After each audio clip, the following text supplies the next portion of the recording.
I used the Pixel Watch 3 for a month, which happens to be my first ever smartwatch. And honestly, I realized that we actually don't need smartwatches. Sounds crazy, I know. So this watch currently costs about $200. That's a lot of money for a watch, but this is only because it was released almost 2 years ago. At launch, the price tag was $350. So what this basically means is that I currently cannot afford this watch. Yes, I'm using it right now, but it's actually borrowed. The thing is, even if I were to buy it for myself right now, it would be considered a waste of money because honestly, that money could be used to pay for my light bills for about 3 months, honestly. Okay, now let's just say for a moment that you are one of Dangote's descendant and you tell Daddy to get you the Pixel Watch 3. What would you actually be getting out of it, and is it worth it? In the almost 4 weeks that I've got to use this watch before I return it, I found about 3 ways that this watch can probably add value to your life, and the first and most important for me actually is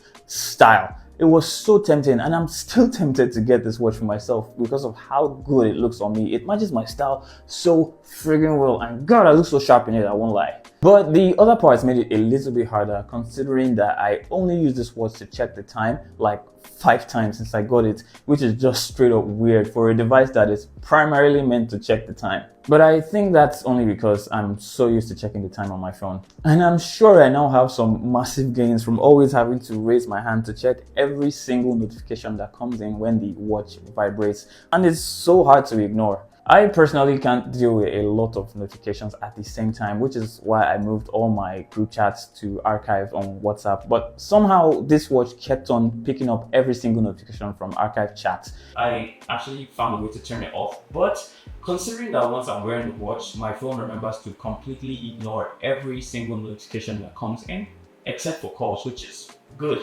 Okay, now if you're the kind of person that eats 3 times a day, another reason to get this watch is because of all the health tracking that this watch can do. Step counting, sleep tracking, and the heart rate sensor here is actually one of the most accurate that you can get from smartwatches in this category. It can also sense moments when there is a change in my mood due to stress or excitement. It has up to 40 workout modes that you can use to track your fitness, which is just way more than I'm ever going to use if we're being honest. And if you're going to spend that much money on a watch, you might be worried about how durable it is. To ensure that it lasts long enough to be a family heirloom a couple hundred years from now, I was quite surprised at how well engineered this watch is. This particular one that belongs to my friend was bought in 2024 when it was released and has been in use since then, but as you can see, it still looks very clean apart from some minor scratches. And just to note, most phones today have water resistance that protects them from accidental drops into fresh water as deep as 1.5 meters and still function as long as it doesn't stay longer than 30 minutes. And that's about this deep, I think. Well, this watch was made to go as deep as 50 meters in depth, and this is the reason why swimming is one of the activities that you can track with this watch. I thought this was crazy, but regardless, I'm definitely not going to be trying this out.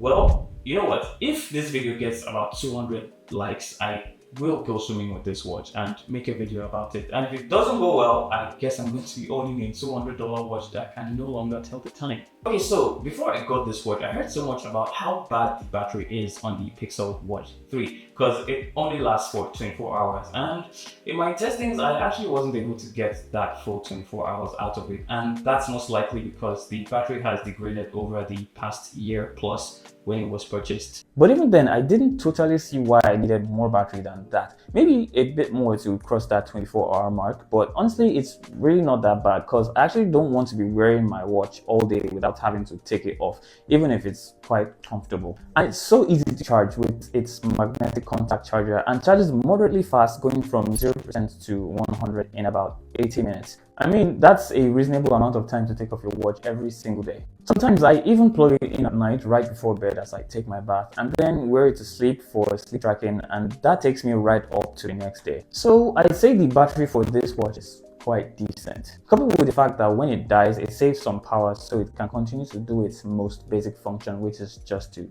tell the time. Alright, other thing to note about this watch is this incredibly satisfying knob button thingy that you can twist to scroll or adjust some elements like volume level. And the vibration feedback I get from this is just so satisfying. Another thing I find interesting about this watch is that I can actually play games. Might seem lame, but I really don't care what you guys think. but I find myself constantly being entertained by this particular one here. I have no idea what the name is, but I played with some friends one time and we were totally carried away by this game. And believe it or not, I installed a full-on cooking style restaurant game on this thing. I also like the watch faces that it has. You could download more from the Play Store, but I find that the ones here are perfectly fine. There's also a screen flashlight here that comes in handy in some cases when I'm not with my phone. And I can quickly find where I left my phone when I can't find it with this Ring My Phone feature, but really the phone is never going to be that far away, seeing that the maximum distance that the watch can maintain a connection with the phone is about 10 meters. But that's because this is the version that uses Wi-Fi to connect to the phone. The LTE version of this watch can stay connected no matter how far away you are from your phone, as long as it stays connected to the internet, and that will definitely cost you extra, but I believe that will be a better option for this gadget to actually make any sense. Because sometimes when I get messages that I can quickly reply to on the watch, but the fact that my phone is never really far away makes this tiny keyboard not worth the stress at all, so I basically never use it.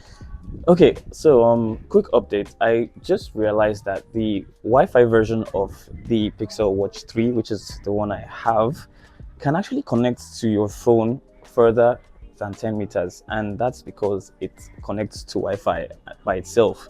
So if you leave your phone at home to go to a store or something, or go to the office, if it connects to the office Wi-Fi, which that's only if your phone has connected to the office Wi-Fi before, the watch can connect to it. So once it does, you can receive messages from your phone all the way from your house.